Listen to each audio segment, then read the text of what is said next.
The image is almost universal. A family of Neanderthals, clad in furs, huddled around a crackling fire in the mouth of a cave.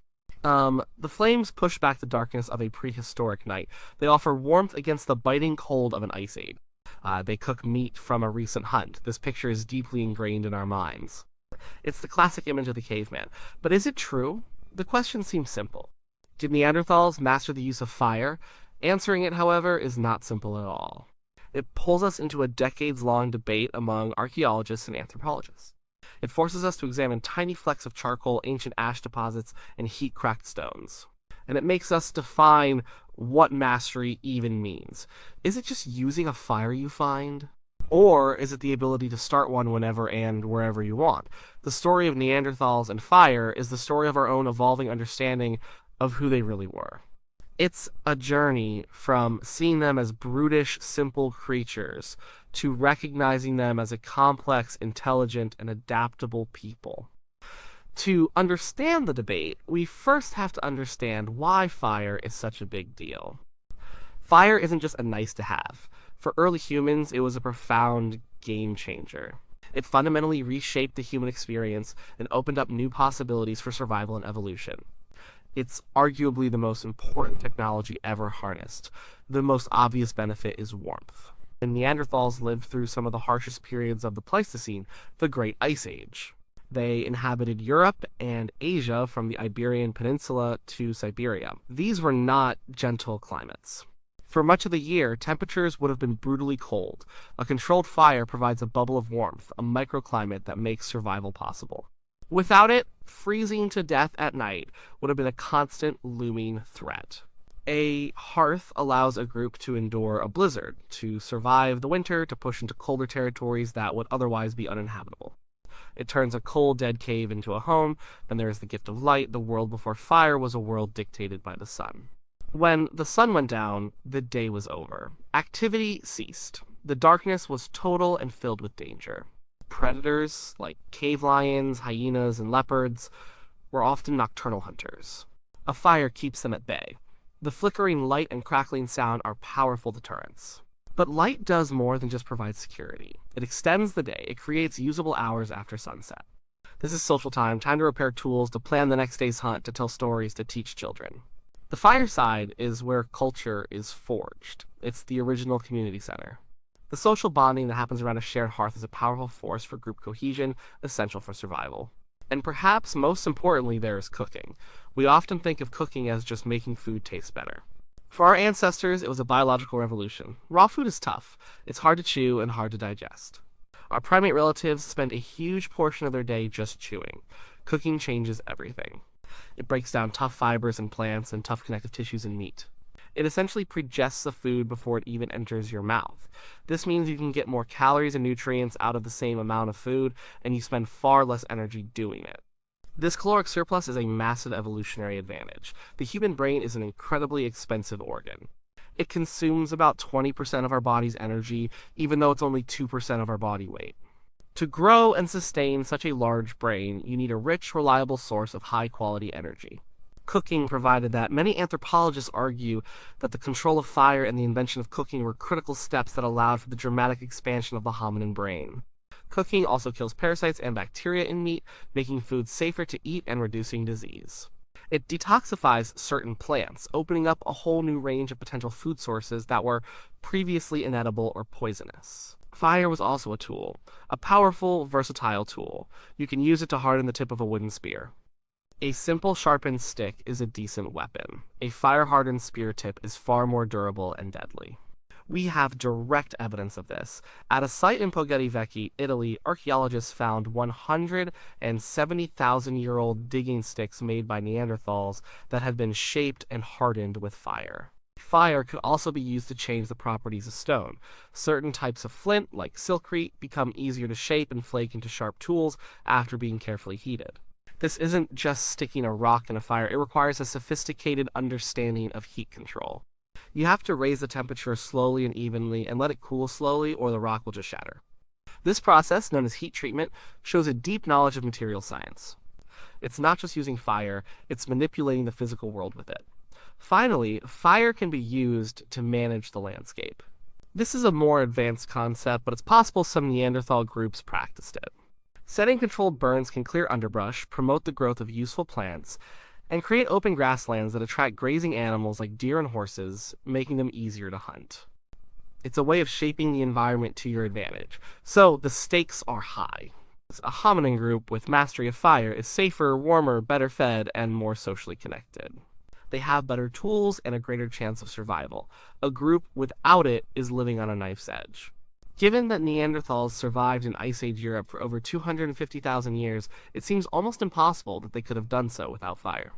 The old assumption was, of course, they had it. The evidence, however, tells a more complicated story. What does the evidence for Neanderthal fire use actually look like? It's rarely as simple as finding a perfect movie set hearth. After tens or hundreds of thousands of years, evidence degrades. A simple campfire can be scattered by wind and water, leaving almost no trace. Archaeologists have to be detectives, looking for subtle clues. The best evidence is a well-defined, structured hearth. This isn't just a patch of burnt ground, it's a feature, a deliberately constructed fireplace. It might be a shallow pit dug into the cave floor, sometimes lined with stones. Inside this pit, you would expect to find layers of compacted white and gray ash, flecks of charcoal, and burnt animal bones and stone tools discarded from meals and work. These layers build up over time with repeated use, creating what archaeologists call a laminated sequence. Finding a feature like this is the gold standard. It shows that fire was used in a specific spot repeatedly over a long period. It shows control. And we do find these. Kebara Cave in Israel is a famous example. It contains Neanderthal remains dating back around 60,000 years. The cave floor is thick with archaeological layers, and within them are multiple beautifully preserved hearths. They are bowl-shaped depressions filled with thick layers of ash and charcoal. Analysis of the sediment shows that plant matter, likely wood and brush, was brought into the cave specifically to be used as fuel. This is undeniable proof of controlled, habitual fire use. Another spectacular, though unusual, example comes from Bruniquel Cave in southern France. Deep inside the cave, more than 300 meters from the entrance, is a strange structure. It's a large ring, and a smaller one next to it, built by deliberately breaking off stalagmites and arranging them. This structure dates to 176,000 years ago. The builders were Neanderthals. On the structure, there are clear traces of fire-burnt bones and reddened, heat-cracked calcite. This is astonishing. It means Neanderthals were not only using fire, but they were taking it deep into the pitch black underground world far from any natural light. This implies they had a reliable source of light, probably torches, and were comfortable navigating and operating in the deep cave environment. It's hard to imagine this without a true mastery of fire, but not all evidence is so clear-cut. Often, archaeologists find more ambiguous traces. They might find scattered bits of charcoal or a cluster of burnt flint artifacts. This tells us a fire was present, but was it a Neanderthal campfire or the result of a natural wildfire that swept through the area? A lightning strike could start a fire that burns through a forest and bakes the ground, leaving behind charcoal and heated stones. Distinguishing this natural fire from a human-made one is a major challenge. Scientists use microscopic and chemical techniques to try and figure it out. They look at the intensity and duration of the heat. A campfire burns at a different temperature and for a different length of time than a forest fire. They can analyze the magnetic properties of sediments, which change when heated. They can also look at the context. Are the burnt materials found alongside stone tools and butchered animal bones? If a cluster of burnt flints is sitting right next to a pile of tools and the remains of a meal, it's a good bet they are related. One of the most powerful pieces of indirect evidence is the heat treatment of stone tools, as mentioned before. When we find silkrate tools that show the characteristic sheen and fracture patterns of having been heated, we know Neanderthals were using fire with a high degree of skill. This wasn't accidental, it was a deliberate, multi-step technological process. It required them to select the right stone, build a fire that could reach and maintain the right temperature around 350 degrees Celsius, bury the stone in sand to insulate it, and then let it cool down slowly. This is not the work of someone who just opportunistically uses a lightning struck tree. This is the work of a skilled artisan. And then there's the superglue. Perhaps the most compelling evidence for Neanderthal pyrotechnological skill is their production of birch bark tar. This was an ancient adhesive used to stick stone points onto wooden shafts to make spears or to create handles for tools. Birch tar is an amazing substance, but you can't just find it lying around. You have to manufacture it, and the manufacturing process is surprisingly complex. To make birch bark tar, you have to heat birch bark to between 340 and 400 degrees Celsius in an environment with very little or no oxygen. If there's too much oxygen, the bark just burns up into ash. If the temperature is too low, the tar won't form. If it's too high, it breaks down. The process, called dry distillation, essentially involves cooking the bark until it releases a sticky black resin. The Neanderthals were doing this at least 200,000 years ago. For a long time, archaeologists were baffled as to how they could have achieved this. It seemed to require pottery to create an oxygen-free container, but Neanderthals didn't have pottery. Recent experiments have shown a few ways they could have done it. One method involves digging a pit, placing rolls of birch bark inside, covering it with a stone, and then building a fire on top. The heat from the fire cooks the bark below, and the tar oozes out and collects on the stone. This is not something you discover by accident. You can't just throw a piece of bark in a fire and get tar. It requires observation, experimentation, and the ability to pass that complex knowledge down through generations. The existence of birch bark tar is a smoking gun. It strongly suggests that at least some Neanderthal groups had a sophisticated and masterful control over fire. So, with all this evidence, the hearths, the deep cave exploration, the heat-treated tools, the birch bark, tar, the case seems closed, right? They were masters of fire. End of story. But it's not. This is where the real scientific debate kicks in. The problem is what's called the patchy record. While we have great evidence for fire at some sites, we have many other Neanderthal sites where there is no evidence for fire at all. And this is particularly true for the older sites, those dating back more than 100,000 years. A team of researchers, led by Will Robrooks and Paula Villa, took a hard look at this. They reviewed the data from numerous Neanderthal sites across Europe. They concluded that before about 100,000 years ago, the evidence for fire use is very sparse. After that point, it becomes much more common. This led them to a controversial but thought-provoking hypothesis: what if early Neanderthals weren't masters of fire at all? What if they were primarily fire users, not fire makers? The idea goes like this. In the natural world, fires happen. Lightning strikes are a common cause. A Neanderthal group could come across a burning tree or a smoldering landscape after a natural fire.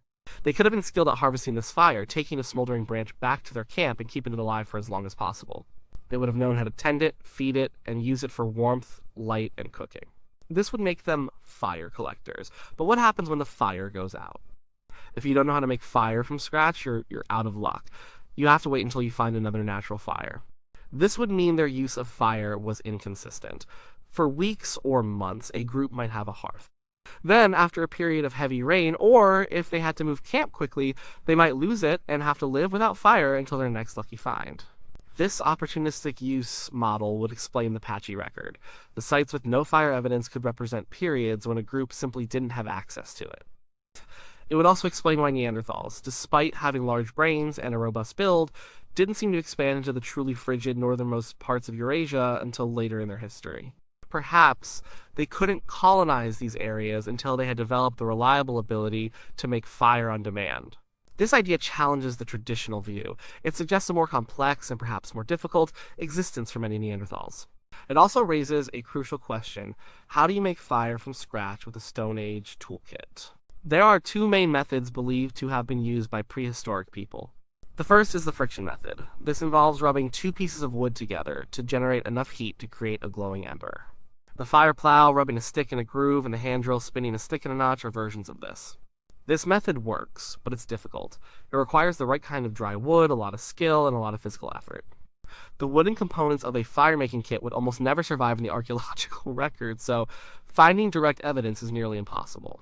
The second method is the percussion method. This involves striking a mineral like pyrite, often called fool's gold or marcasite, with a piece of flint. The flint is harder than the pyrite and shaves off tiny particles, which react with oxygen in the air and ignite as sparks. You then have to catch these sparks in a very dry, fluffy material called tinder. This tinder could be dried fungus, moss, or pounded plant fibers. Once the tinder is glowing, you gently blow on it and transfer it to a larger bundle of kindling to create a flame. This method is a more likely candidate for Neanderthals. We know they were masters of flint. And archaeologists have found lumps of pyrite at Neanderthal sites that show microscopic scratches and impact marks consistent with being struck by flint. We have also found flints that appear to be strike-alites, tools used specifically for this purpose. This is strong circumstantial evidence that they knew how to make fire through percussion.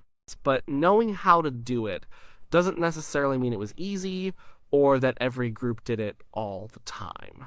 Making a fire, even with the right tools, takes knowledge and practice. You need to find and prepare the right materials. Your pyrite has to be the right kind. Your tinder has to be bone dry. This is knowledge that has to be carefully maintained and passed down.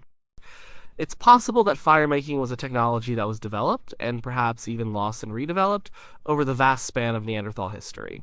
So where does that leave us? The debate has shifted. It's no longer a simple ayes or no.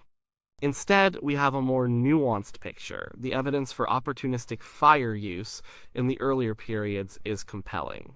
The idea that Neanderthals initially relied on natural fires and only later developed reliable fire-making techniques makes a lot of sense. However, the evidence for true mastery at later sites is undeniable.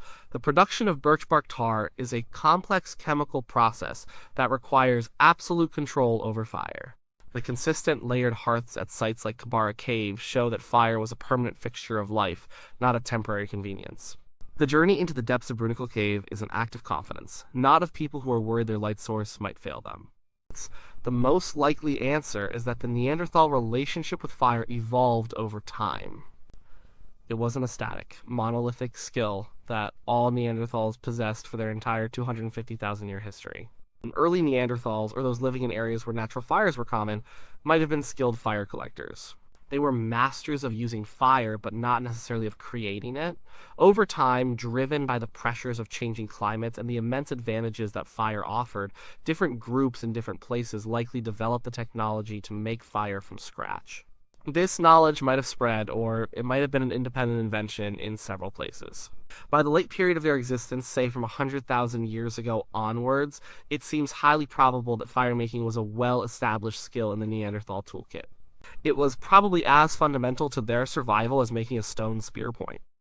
They were no longer just reacting to their environment, they were actively controlling a powerful natural force to shape their own destiny. Thinking about it this way changes our perspective on Neanderthals. They were not a single, unchanging entity. They were a diverse people spread across a vast continent for a huge stretch of time. They learned, they adapted, they innovated. Their relationship with fire was likely a long and winding journey of discovery, from timidly capturing a flame from a burning tree to confidently manufacturing industrial-grade adhesives in a pit kiln. The debate over Neanderthals and fire is a perfect example of how science works. It's a slow, painstaking process of gathering evidence, proposing ideas, and then challenging those ideas with new evidence. The initial, simple image of the caveman with a fire gets replaced by a far more complex and far more interesting reality.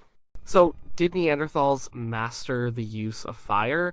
The answer is almost certainly yes. But they didn't start out that way. They earned that mastery over thousands of generations of trial, error, and ingenuity.